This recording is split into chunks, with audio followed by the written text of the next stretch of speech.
நண்பர்கள் அனைவருக்கும் அன்பார்ந்த வணக்கம். இன்றைய பதிவில் ஹெச்எப் கிராஸில் ஒரு கன்று மாடு, அதுவும் இன்றைக்கி தான் கன்று ஈன்றிருக்கு. அக்ஷய திருதியை முன்னிட்டு கன்று ஈன்றிருக்குதுங்க. பெண் கன்று கிடாரி கன்று தான் ஈன்றிருக்குது. நல்ல குவாலிட்டியான மாடு தான், நல்ல கறவைத்திறன் எதிர்பார்க்கலாம். மாடு நல்ல தெளிவாக இருக்குது. எந்த ஊர்லேருந்து விற்பனைக்கு வந்திருக்குது, கறவை விலை நிலவரம்.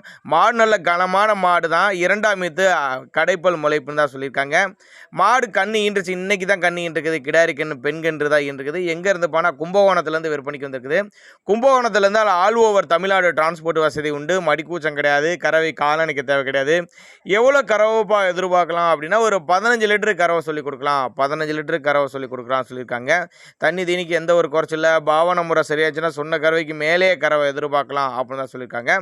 ஒருவேளை நான் கொடுக்கக்கூடிய தகவல் உங்களுக்கு போதுமானது இல்லைன்னா கூட தாராளமாக அவரோட காண்டாக்ட் நம்பர் பாருங்கள், டிஸ்பிளே கொடுத்துருக்க தொடர்புங்க. நேரில் வந்து மாட்டையும் கண்ணியும் பார்த்து செக் பண்ணி எடுத்துங்க. ஒரு குழந்தை பையன் தான் ஹேண்டில் பண்ணுறான் பாருங்க. இவ்வளோ சின்ன பையன் எத்தனை தண்ணி மாட்டை ஹேண்டில் பண்ணுறான் பாரு. நல்ல கனமான மாடு, பெரிய பெரிய பண்ணைகளுக்கு ஏற்ற மாடு. 15 லிட்டரு கறவை சொல்லி கொடுக்கலாம். தேவைப்பட்ட நம்பர் கான்டாக்ட் பண்ணுங்கள்.